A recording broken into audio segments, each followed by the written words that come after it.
An old dog new tricks. Hi, I'm Gail Rubenstein, the founder and CEO of a company called Retail Resilient, social selling for the car industry. And we help auto dealers, auto agencies, and vendors in the auto industry sell more cars, service more cars, and make more money using our social selling strategy. That includes TikTok, Instagram, Facebook, LinkedIn, and anything else you can think of. So if you're looking to invest thousands and make millions, we're definitely the social selling company for you. Like I said, who said you can't teach an old dog new tricks? If you run a service drive, you know these days first impressions matter. But when your advisors are tied up with inbound phone calls, they tend to neglect their other, more important duties. And did you know 75% of all service calls are frequently asked questions and routine requests? Still, the average dealer misses up to 30% of inbound calls. 68% of callers actually go elsewhere if they can't get through, which means you could be losing $60,000 to $70,000 every month in service revenue. Introducing Brooke. Hi there. Your best service scheduling assistant. Brooke is the first intelligent digital voice assistant to answer, handle, and appoint all of your inbound service calls. Hiring Brooke means absolutely no call goes unanswered, boosting your customer satisfaction and reducing your overhead costs. And talking to Brooke is like talking to a friend, with human-level understanding in a friendly conversational voice. Absolutely. I collect all necessary customer and vehicle information, as well as determining the reason for servicing the vehicle. I welcome new customers and recognize returning customers while updating their profile. I work with customers to find the best day and time for their appointment while always following your policies. And I can make appointment changes on the fly, updating your scheduling tool in real time. With Brooke today. Recently, we were concerned about our recon time and decided to look into reconditioning workflow software. After doing our research, I can confidently say we finally found the software that was right for us. We love that it packs robust data, control precision, clear communications, and performance accountability, all onto my desktop or mobile, so I'm always in touch. Before this, we manually tracked our recon process. We just assumed we were doing okay. We were wrong. After someone in my 20 group told me he used this software to improve his recon time to sale to just 3 to 5 days, I just had to look into it. Their team of recon experts all have hands-on dealership experience. We all benefit from faster time to line, inventory turns, and competitive advantages. To learn more, visit rapidrecon.com.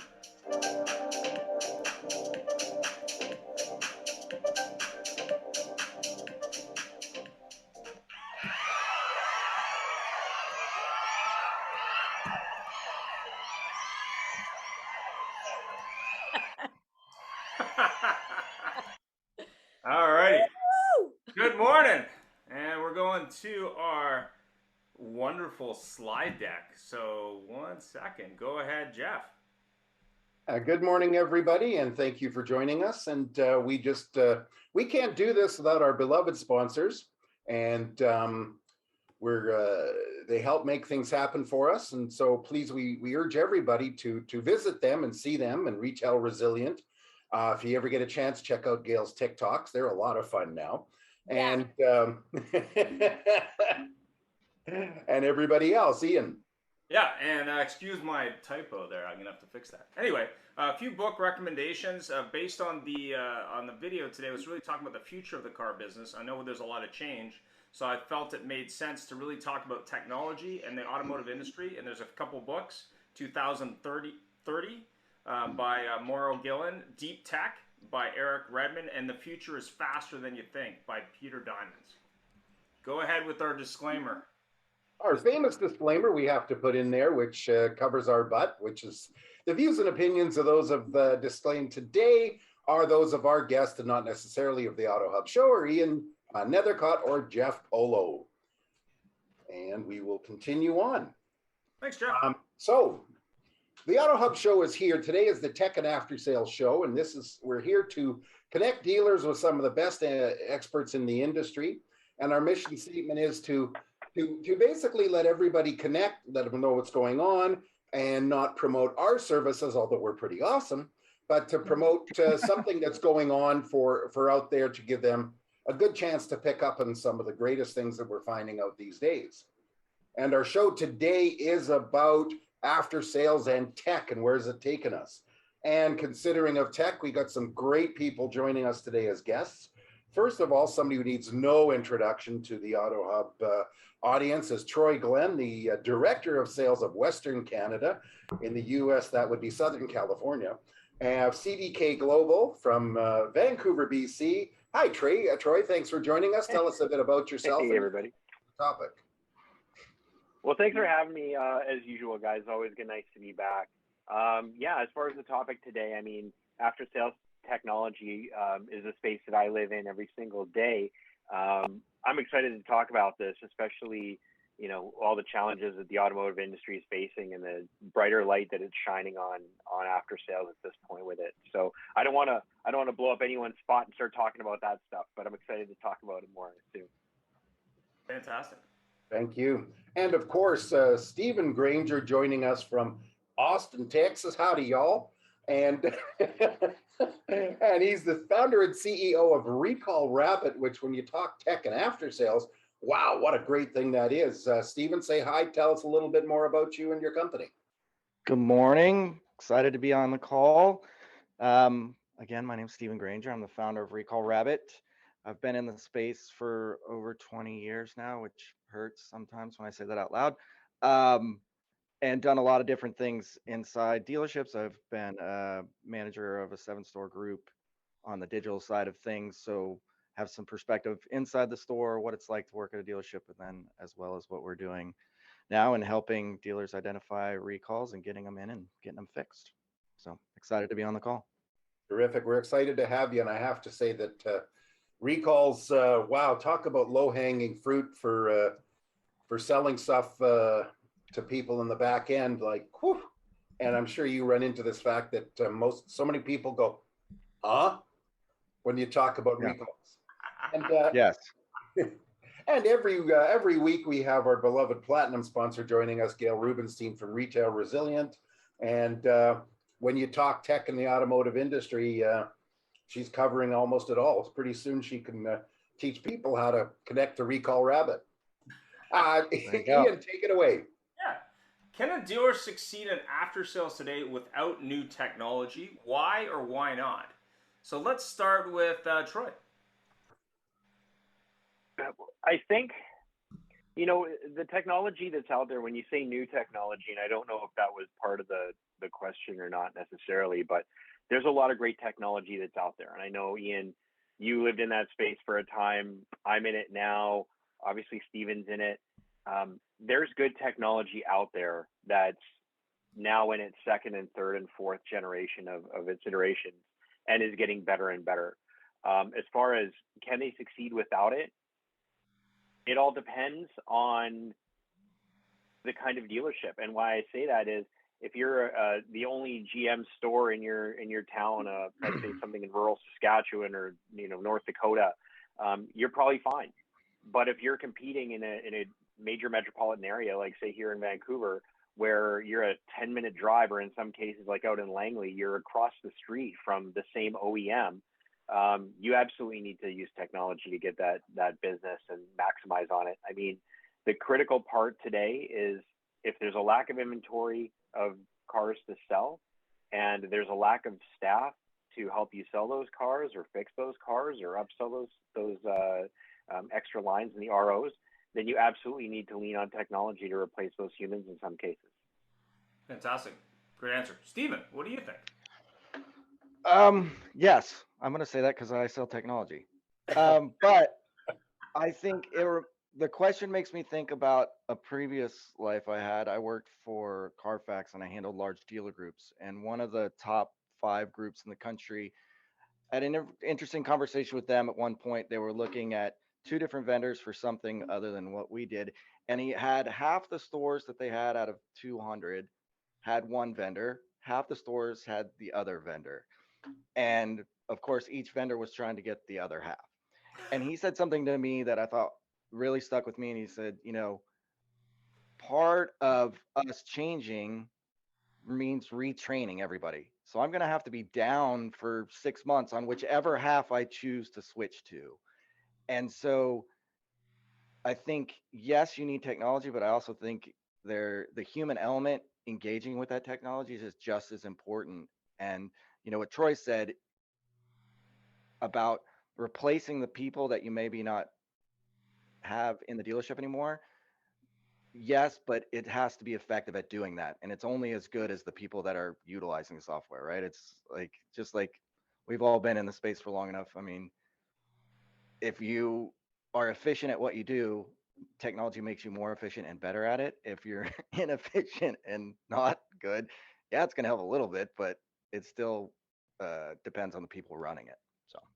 Understood. I mean, I think when you look at it, it's a great point. When I looked at in a previous life, I worked for a company called DealerFX, and we were retraining service departments who their latest high tech tool was a clipboard to using tablets and other pieces of technology, including trying to train technicians to shoot video of cars, which was quite interesting to see the points of view. But when you're hand bombing a piece of paper with an inspection with a pen, and I give you a tablet, some of the technicians were like, what is this that I'm doing here? Like it was kind of like their first experience with a desktop computer, I guess. But it was kind of interesting because I had a dealer I remember in Florida, and one of the older technicians was like, "I think I'm gonna retire. Like I don't think I could handle another change." I thought that was really interesting. But go ahead, Jeff.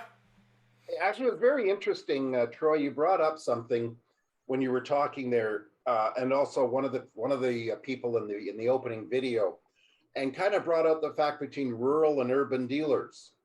And we're going to start to see, I think we're going to start to see such a big difference in that. And, the urban people will be, I don't know about flocking, but going to EVs.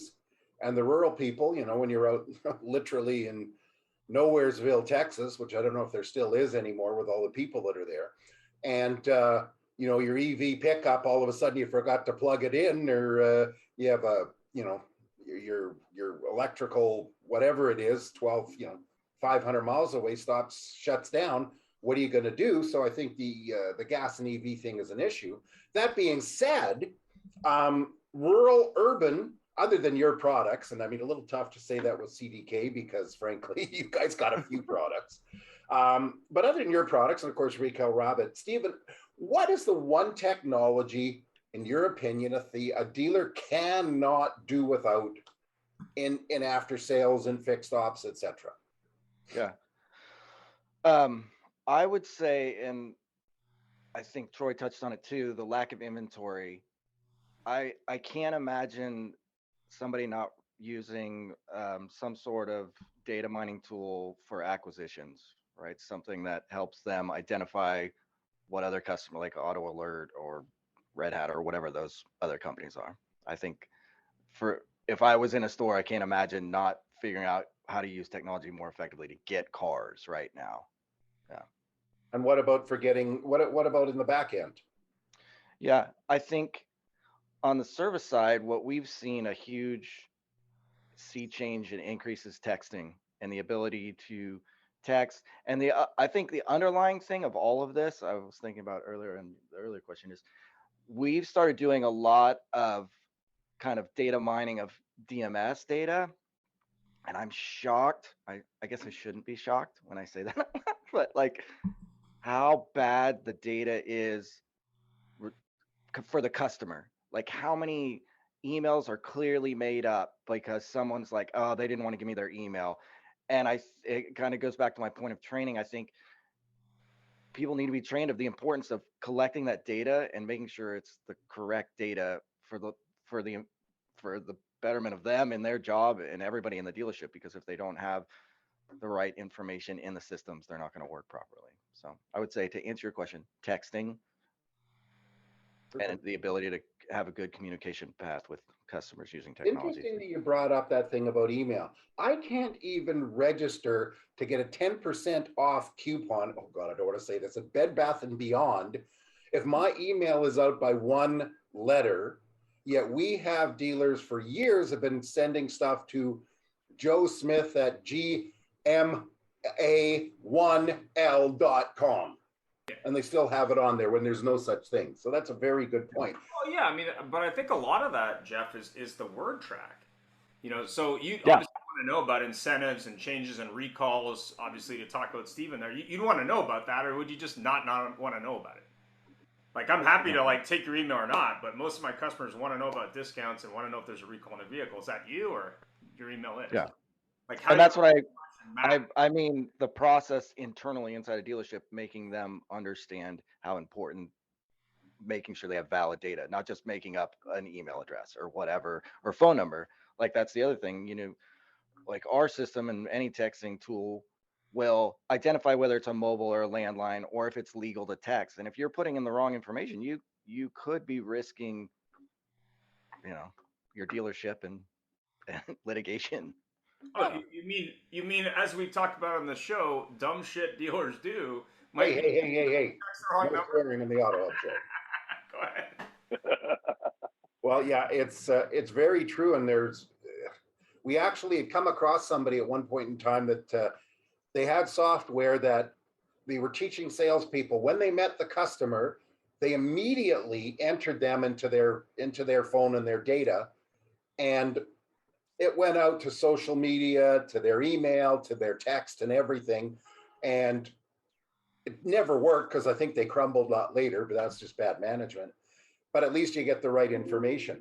Troy, what's your opinion on this? Is there, you know, other than what's in the CDK stable, which doesn't leave much, but by the way, I hear that that Recall Rabbit can be bought out for just a short, you know, $2 billion. So you should talk to them. Hey, we like to buy things as a company, but in all seriousness, there's not a lot that we don't cover. So I'd like to speak generally and just say that I agree 100% with Steven about the texting piece.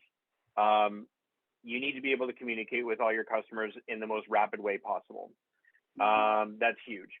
The second thing is, again, with the data, we go and see the data inside of DMSs, and honestly, the biggest parts customer that is in every dealership is Mr. Cash. And again, because over-the-counter parts, people just aren't taking that data in, and they're losing some of that stuff out. So to talk about something that hasn't been said yet, I think the technology that people can't live without is, much like Steven said, the ability to buy and sell cars and grab extra cars for inventory. There are systems out there that help with parts. And right now, if you want to get, say, a rear window seal for your 2014 BMW 5 Series, and the only reason why I know that is because I had this problem, that part is ex-Germany. And right now, you can't get parts in any particular speed. There's people waiting, 3-4 weeks up to months for parts right now, especially if you have a European OEM car, because dealers don't want to stock a bunch of extra parts that might go obsolete. So the ability to have a networking piece, and there are a few companies out there that do this, where you can either post obsolete parts to people who might be interested or pick up obsolete parts that are hard to get, like for that 1972 Buick Skylark that you keep talking about, Jeff. And by the way, one more thing, Bed Bath & Beyond is a 20% off coupon, and I'm proud to say that I get that all the time. Oh man, I tell you, it's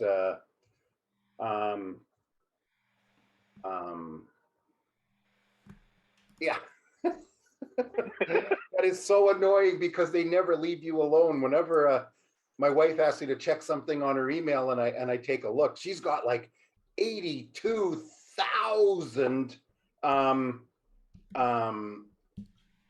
emails from all sorts of companies that she registered to get a coupon off or something like that. And Jeff, it was our oversight. Tiffany's here from Brook.ai and Proactive Dealer Solutions. So maybe Tiffany, you can introduce yourself and talk about Brook. Go ahead. Thanks, Ian.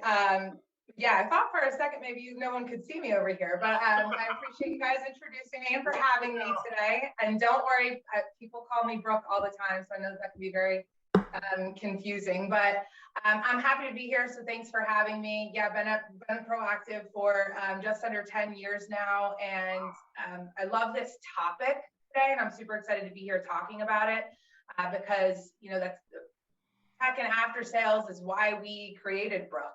Is ultimately to help stores that, kind of back to what Troy was saying, especially those stores with a lot of competition, have tools that drastically improve the customer's experience when they're trying to do business with us in service.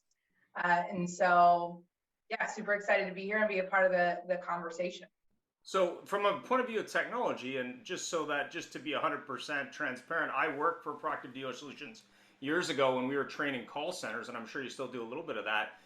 Maybe you can talk a little bit about why a dealer would use, in addition to a BDC, or possibly as a supplement to a BDC, a tool like Brooke Data AI, and what that means to that dealer. Yeah, so happy to. Great question. So just start off with what is Brooke.ai. So Brooke is a conversational intelligence tool, a digital voice assistant for service, similar to what you experience with an Alexa at home.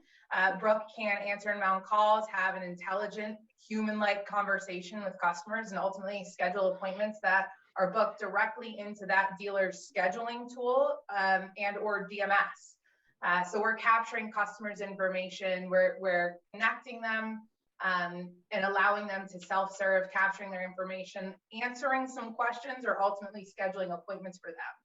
So some of the things that have already been said about capturing information from the customer and saving it. To Stephen's point, technology is only as good as the people that are using it. And so, obviously we've worked with dealerships for a long time. We've developed sales and service BDCs of all sizes. And one of the biggest obstacles is teaching them how to really leverage the technology that they have, right? So capture the customer's contact information, use the word tracks that we're giving you, and ask them for their phone number and email address, and make sure that's put into the tool so that we can leverage that later through marketing, whatever the case may be. And still, so often it doesn't happen because BDC agents, you experience turnover in the BDCs, maybe stores that don't have a BDC are leaning on advisors to answer the calls, or cashiers or receptionists that haven't been properly trained and they don't know to capture that information. With a tool like this, we're going to capture it automatically every single time, no matter what, because she's programmed a certain way and the experience is consistent, it's the same. So not only email, but more importantly, mobile phone number. Because I too register for coupons and have in my personal email hundreds of emails that I never actually open, but the companies that send me promotions via text, I'm going to look at. I've already honestly looked at 2 since we've been on this call. So it's really important to capture that information and load it. Today, especially with COVID, we've obviously seen staffing issues. We've seen trouble staffing BDCs. We've seen difficulty in staffing advisor positions. And so it's really hard to just answer the phone. And as a consumer, it can be really frustrating when you call an organization and you can't get through to the department, just simply get through to the department that you're looking to do business with. And so we're here to support those stores that don't use a BDC, that can use the technology to handle the brunt of those inbound calls on behalf of the advisors, leaving them more available to focus on the customer that's in front of them. Or we're here to support those groups that have BDCs that are struggling with long hold times because of staffing issues. Or maybe those stores that have BDCs that are high functioning and don't have a problem, but they want a tool that can support them for after hours and holidays, because customers are calling in. We set hundreds of appointments on Thanksgiving Day using Brooke, the stores that were using Brooke, which was crazy. But from a consumer standpoint, we're all busy. That day is a day that maybe we think about that service appointment we need to make. We call the store, and to have an option that allows us to book is pretty cool. And I think an improvement to the consumer's experience and something they'll remember moving forward. So is Brooke smart enough to realize that man or woman at 2 a.m. who's a little intoxicated calling? Depending on how well they're still speaking, she might have to, ask a couple of clarifying questions, like, what are you calling to schedule a status? Are you checking on to schedule an appointment or checking on the status of your vehicle? Depending on how well they can still talk at that point, she can handle the call. I guess it depends on how intoxicated. Understood. There's a show that I listen to on the radio and sometimes on TV or sometimes online out of the U.S. It's a radio station in Bellingham, Washington. They have a episode every day called Knuckleheads, and there was one today. Someone burned down their husband's house or shed or something. Oh God! Kind of funny, but yeah, crazy stuff. Anyway, Jeff, I just wanted to jump in there because obviously it was our oversight. I understand Lawson was double booked today, so sorry about that. You guys are stuck with me instead. Oh, that's okay. It's We'd all much good. rather have you. We hear Lawson's not that great. Sorry, Lawson. No, that's great. When your the introduction video there showed Brooke, reminds me of an episode from Big Bang Theory where Raj falls in love with Siri and then discovers Siri's actually in a back room and talks and literally is a person. I know that episode. Yeah. Great show. Oh, it's just a fabulous show. But I apologize because my connection went really unstable there for a minute. So Tiffany, does your tool offer a Spanish option? Stephen's wondering. Yeah, so that's on the roadmap for us for this year. Currently, she can recognize Spanish callers if they're speaking Spanish. She will actually respond to them in Spanish and say, "I'm so sorry, I don't speak Spanish." And she will ask them to speak English. And if they can't or they don't, she will then transfer that caller to a phone number that is designated for Spanish fallbacks. So that can typically go to team members there in the store. It can be sent to an outsourced BDC, whether it be ours or another provider that they're currently using for Spanish calls.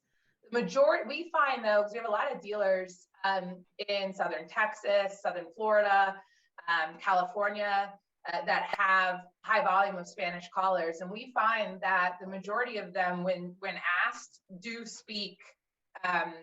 change and speak English, and she can understand even fairly thick accents too, and still ultimately schedule the appointment. So what about bad English like French Canadians? Not yet, but also on the roadmap. But yeah, she gets as long as they're speaking English, she'll be able to handle it. Depends on how thick it is, but French Canadians, on the plan after Spanish. I want to tell you this. There's one thing that you need one word that you need Brooke to recognize in French Canadian, which is tabernacle, and I'm not going to continue from there. Ian, next You're question. gonna have to explain that maybe after the show. Yeah, I don't know what that is either. Yeah, You're from Winnipeg. My gosh, you got to learn. I have no idea what that is, but now I'm not sure it's appropriate right now. Yeah. Okay, so think about an English swear word that you really wouldn't want to say too much publicly and multiply it by 10. Yeah, Okay. Ian, next question.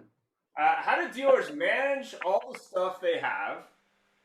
And how do they decide if they need to or don't need to manage something that they have technology-wise? Because we all know dealers buy a bunch of bongles at every event, all kinds of technology, and they go, okay, well, yeah, it's the latest thing, but they have all this. Like, but how do they manage all that and decide what they don't have and that they may need? So go ahead, Tiffany. I think it's going to be, first of all, how do they decide what they need? And I think the need is different for every store. First off, it's what is the model of our store? So, do we have BDCs? Do we have advisors? How many advisors do we have in the lane? Do we have assistant advisors? Do we have cashiers? So based on that store, it's recognizing where are my fail points. And I think that it's important to look at your process from an internal standpoint. What do I need how do I need to lean on technology to better help my team members and support my team? But you also have to look at it from a customer standpoint, right? That's the piece we all too often, I think, miss. We map our process from an internal standpoint, but we don't map it from the customer's lens. So, you start out online, you call your own store, where are we failing? And then how can I use technology to help me in these fail points that I have? And then determining, prioritizing, what things do I do first, and how to manage it. I think how to manage it, it's choosing technology that integrates with your other technology, right? If you have a tool that integrates with your other tools, so you only have to manage one thing that then speaks to all of your others, I think is the easiest way to manage it. So then you're leaning on less people to use it correctly. For example, with Brooke, we're integrating directly to the scheduling tool or into the DMS. You want to use, if you're going to use an assistant service scheduler, regardless of what it is, it needs to talk to everything else. So that way you only have to manage your scheduling tool or DMS to make sure that she's working appropriately. She or that assistant is working appropriately. So I think it's being smart about what do I need based on internally, but also from the customer standpoint, and choosing the tools that integrate so that it's less work for less people in the store, making it just that much easier. Cool. Troy, what do you think? So, I think there's that quote, the Peter Drucker quote, you can't manage what you can't measure. And I think in order to find out what's successful, you really do need to have some sort of analytics insight into what that is to make sure it's working, and stay on top of it.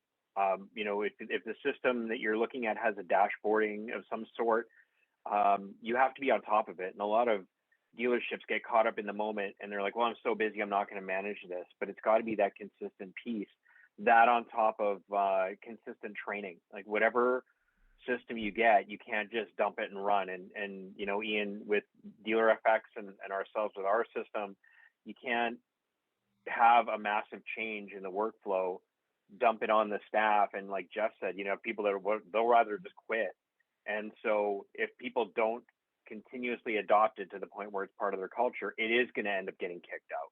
And so I think it's got to be managed. You have to look at the metrics and make sure that you're actually measuring what you're trying to do and see if it's successful. And then you got to keep training it until it's part of your ingrained culture. And that's whether that's after sales software or new vehicle or used vehicle software or anything. There's no technology that you can really truly just set and forget without some sort of continuous effort until it's part of your ingrained culture. Thanks for that. Steven, what do you think? I would say involve the stakeholders inside the store that are going to use the tool. Like, I know that I have worked for a couple startups that had really cool technology that was going to be incredibly helpful. At some show, GM signs up for it and then doesn't think about how, just what Troy said, like, you're throwing a giant rock in the pool and what that ripple effect is, right? And it doesn't have to be a huge technology piece. If you're just buying one little thing, you could be changing the whole ecosystem.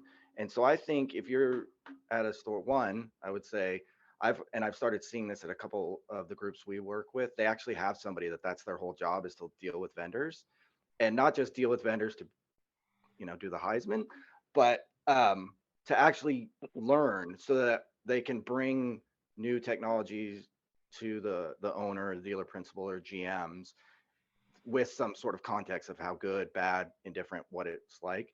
But I would say, what I've seen a couple times in my lifetime is when people sign up, they don't tell people that they've signed up in the store. The vendor shows up and is like, hey, we got this cool thing. And they're like, I don't have any idea what you're talking about. Or B, like, really think about that process. Who is going to be affected by this? And then talk to them about, will this help you? This is what it's going to do. Do you think there's benefit to it? right? Not just making the decision because it's cool and shiny and fun and it sounds good, and it probably is good at some level. But again, if the people aren't using it right, it's not going to work. So Yeah, I mean, I had a Sorry, situation. Go ahead. well, I was just going to say, to emphasize Stephen's point, though, the other thing, not just involving stakeholders, but understanding that, especially with after sales, the way that some dealers have their shops set up for technician pay, if these guys are getting paid on a flat rate, I mean, let's face it, if you can sit there and tell a technician they can make more money if they do something and prove that, they're more likely to adopt it. But conversely, if you try to give them a new technology that's for the betterment of the dealership or the customer experience, but slows them down 10% and takes money out of their pocket, they are absolutely going to kick that thing to the curb. So you have to involve the stakeholders. And I just wanted to underline what Stephen said, because it was really critical.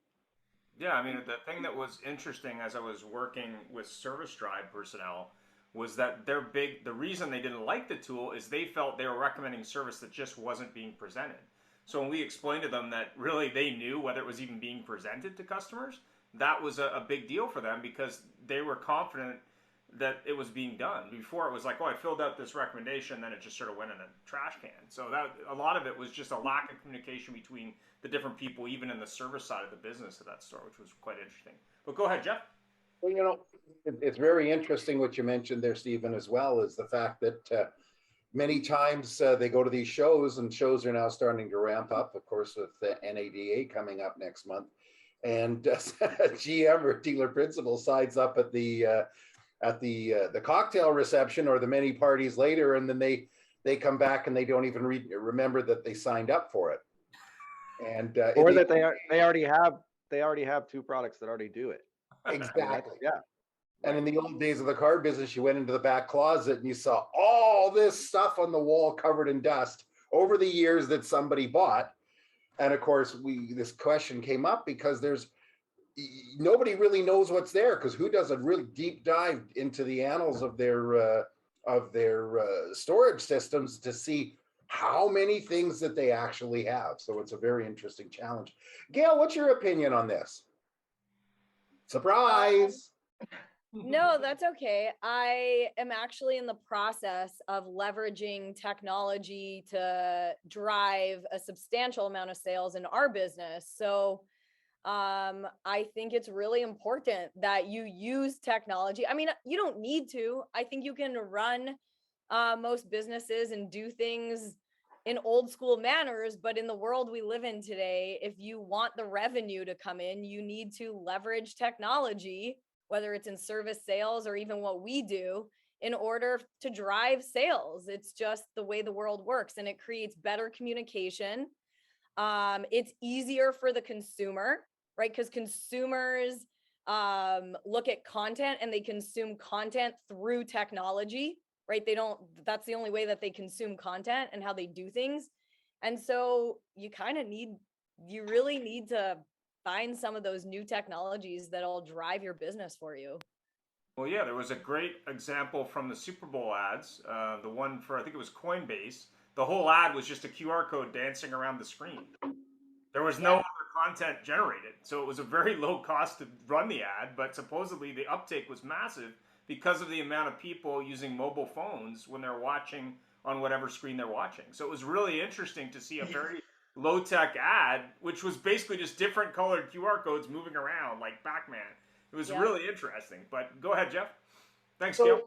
So how can we leverage technology in another spot? Because dealers are there's so many people accessorize their cars, and some brands more than other. Of course, you get people with Porsches and Jeeps and certainly trucks that accessorize their cars, and that a large dealers really don't sell much of that. How can a dealer Can I answer that? No, I'm not finished. Go ahead. I really want to answer that because this really drives me crazy. We're going to start selling this now. So dealers that sell accessories and parts and all those cool things you can add to your car, if they just loaded their catalog into the e-commerce solution in Facebook and Instagram, their sales would skyrocket. So right now it's a $25 billion industry. And in the next 2 years, it's going to go, e-commerce is going to go to 80 billion on Facebook. So if you have a parts department or an accessories department and you don't have a catalog on those platforms tied to an e-commerce store, you're losing out on millions and millions and millions of dollars. So we actually, we have been trying to find dealers that want to start doing that because we know how to do it. We just need to set it up for them. Well, you But may I want can't to believe more dealers don't do that. It's you may crazy. want to take a look at a piece of software. They just launched the Canadian market, but they've been in the U.S. market for quite a while. The company is called Revolution Parts, and they have the entire catalog. We actually just launched a store in Ontario with this. You can buy parts up to from 1993 for vehicles based on inventory. I'm sure they have the back-end data from the OEM that you could then plug into any other site. The thing that's cool about it is, and you hit this right on the head, parts, I mean, the standard joke in the car industry is you call the parts department from within the store and you get parts, can you hold? Oh, yeah. That's the service. Like, I'm not kidding. So, I mean, from a point of view of parts, and I'll use an example of a dealership that I work with in the Edmonton market. They had a dedicated guy. That's all he did. He had his own booth in the showroom. So after the car was sold, he would basically sell parts from a paper catalog, you know, and he had examples of trucks with whatever. They would average somewhere between $1,000 and $2,000 in accessory sales per vehicle in that market. I'm not. And they just had a guy who did that. That's all he did. That was his job. He's like the finance manager, but for parts. Like in Harley, I'm sure Jeff can speak to that. But go ahead. Oh, Yeah, actually, I'll ask Troy this in a minute because Troy, a dealer I used to Yeah. work for, the Harley dealer, had such a process. And bikes, Harley's probably more than anything else. The accessory side of sales is almost pretty close to 40 to 50% of their net profit, and they have to have processes. And this one dealer I had does have an e-commerce parts site, but Troy, you know, what's your opinion on this? Obviously, Gail just hit the nail on the head. Oh, you know what? Just like you know, mentioning the Harley example, and I know Gail, if I recall from a previous one, you used to have a Jeep or a Wrangler, right? So Yeah. Jeep owners, Harley owners, you know, those vehicles seldom leave stock. I actually had to get a set of wheels and tires for my wife's SUV, and the amount of takeoff rims and tires that were brand new that were available just on Facebook Marketplace from customers who, from the store, lifted their trucks and got new wheels and tires. So there's brand new OEM wheels and tires available by sets of 4 with no wear. I think that the market is definitely there, and the gross profit is such a to your point, Jeff, with the Harley example, the gross profit is such a benefit to the dealership. They really have to start that as part of their process, and that Harley story, you know, making it part of the delivery process to say, here's your parts guy, here's a catalog, here's a business card, here's how you order parts online. It's that simple to get that ball rolling. Well, you know, and Gail mentioned that, getting the catalog, because now with all this online sales, and as the pandemic turns into an endemic, and one day, God willing, it disappears, people will come back in a greater extent to the store. But that online process, there's no service introduction, there's no accessory sales. So the person gets their Jeep delivered to them or whatever, and immediately drives down to the local accessory place, or even better, goes online and checks it. And it's something that got to improve. Now, I know Stephen has an opinion on that, but his system just crashed. So we'll ask him all the questions when he oh, nope, he disappeared completely. God. But that's I'd like okay. to just add a point here, because I think that what Gail said was just spot on and brilliant, and something that more stores need to pay attention to. So we have a partnership with an OEM where, you know, we go in and we train the stores that are signing on for their digital retailing platform. And so we're working with these stores all across the country every day with the salespeople sitting at the desk, taking the ups, sitting down, and in the showroom going through that digital retailing tool. Because the stores that are doing it right, it's not just about the online experience, but when all customers start online, we know that. When that customer does ultimately come into the store, they're sitting down and hopefully picking up where they left off. That's the point, right? So they're sitting down with their salesperson. The salesperson's pulling the customer up on that platform and saying, okay, the last step that you left on was, you landed on this vehicle. You have already submitted your trade information. It's back there being looked at with our used car manager now. The next step would be this. The next step is that they're sitting there with the customer. That's the point of these tools. If we simply included parts and accessories in that experience when the customer does come in and they're sitting in front of them, as long as we teach our people how to leverage the information or go through with the customer the accessories that are available, we will sell more accessories. The reason that we're not is because we're simply not asking, right? If the store where my husband brought his truck would have offered him the truck bed cover right there during the sales process, he would have purchased from that store. They did not. We left. He did research for a week or two and bought something off of, I don't know, Amazon. I don't even remember what it was, but it was something kind of crazy. And we're missing out on so much simply by not making that a part of the process. So you want to load those into your digital retailing tool for when the customer's shopping online, but you also want to do it when they're there in front of you, completing the steps to their process. Yeah, I mean, I'm thinking about this from a point of view, and recently I was looking for a buddy of mine who wants a high-end convertible, and I was looking at some of these really high-end processes online, and the one that stuck out to me was the Ferrari site, where there's so many options that basically the site slows down to a crawl, but they're not providing options. Like, what would you want to add to this car? And I compare that to whether it be Nissan or Honda or GMC or pick the brand, they're not really doing that at scale. They're not really, making it easy for that customer to say, yeah, I want to change the rims, or yeah, I want to add, to your point, like a protection package with all-weather mats or a truck liner or whatever it might be. And really, that's a huge missed opportunity. When I sold cars, it used to surprise me because that was always part of my process. Listen, people who buy this vehicle, they tend to want these accessories, whether it be step bars or whatever. And it would be amazing to me that a lot of the people I work with were scared of that because they didn't then want to have a discount on the accessories as part of the negotiation. But I was like, well, if the customer wants to add, eyelashes to the front of the car or whatever you want to call it, yeah, that's possible, right? And frankly, eyelashes are one of the biggest selling accessories you can find. Tiffany, I have to tell you, your programmers have to program into Brooke that when somebody calls in and wants a rad lift kit, that she'll know what it is. I think you might be right. and not set them up with a radiator. And if you're curious about that eyelash, that's an actual company. They were on Dragon's Den trying to sell it. So it's these eyelashes that you could attach to the front of your headlights. And it was really funny because during the demo, it fell off the car.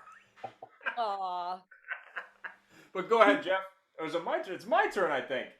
Addressing the elephant in the room, what do you predict will happen with after-sales as EVs grow, especially with the auto updates over the air? And I'll have to note that I am seeing more and more Teslas in the local market with roof rails and even roof boxes, which I haven't really seen historically with Tesla customers. So what do you think on EV and after-sales? As you mentioned that, I have to cut in here. I saw one yesterday, a Model 3 lowered, fat tires, fender flares, spoilers front and back.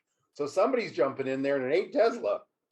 Oh yeah, I mean, I'm amazed when you look at sort of off-roaders, even when you look at sort of some of these older Porsche SUVs, people are turning these into sort of like off-road things. So anyway, go ahead. Let's start with Troy.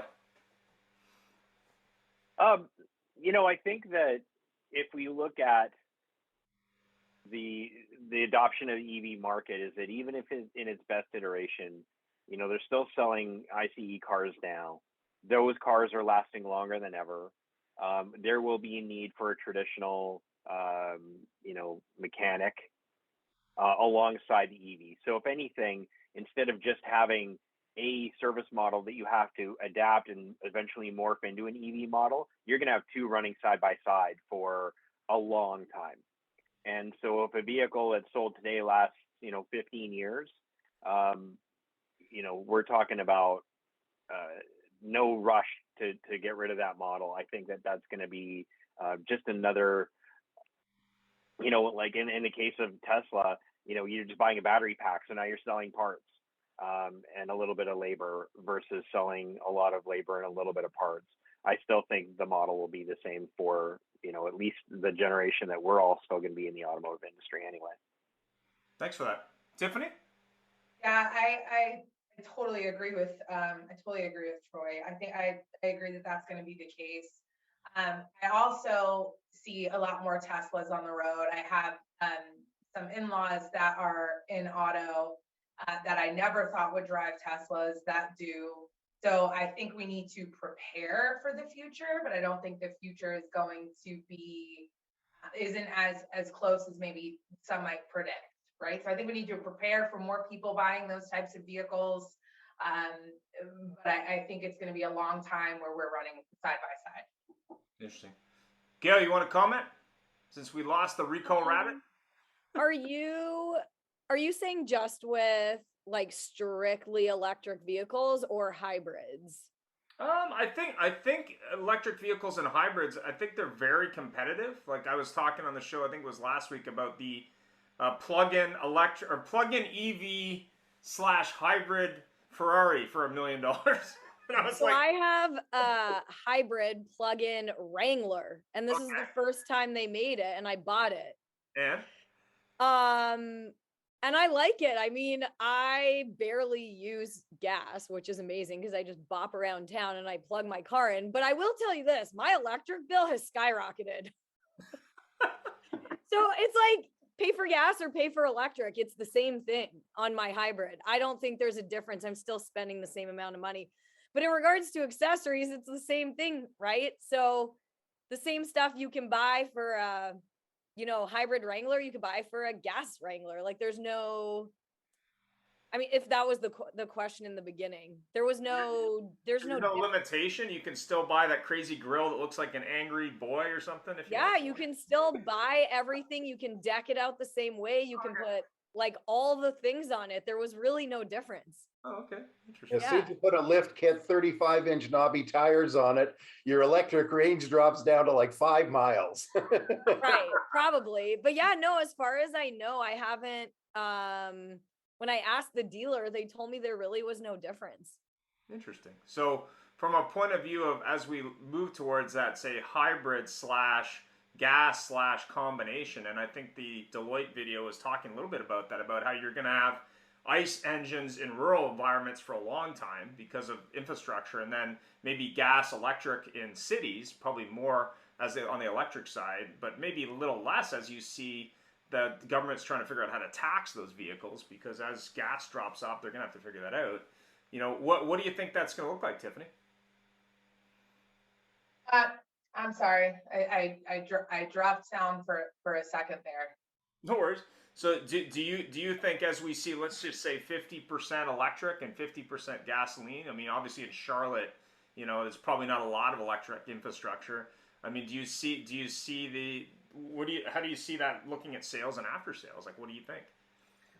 I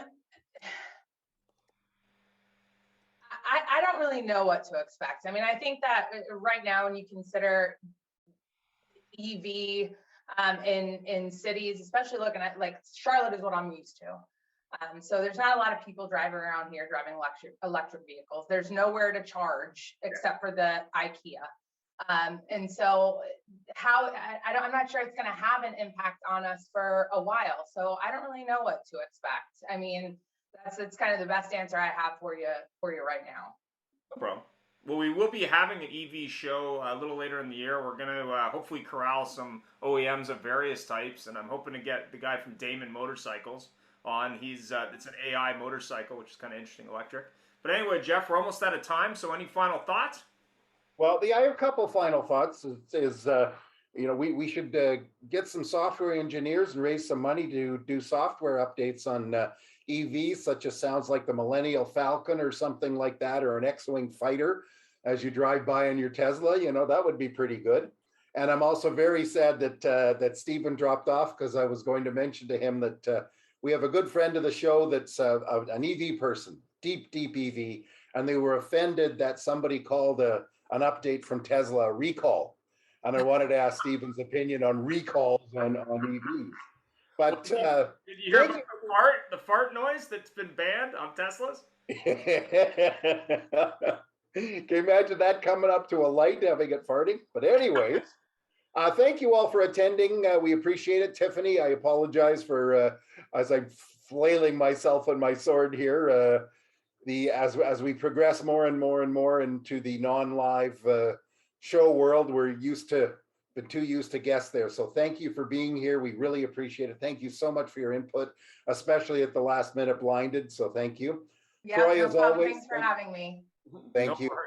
And Troy, thank you for being here. And thanks, everybody. All the best. And we'll see you next week. Thanks very much. Yeah, take care, guys. Bye-bye.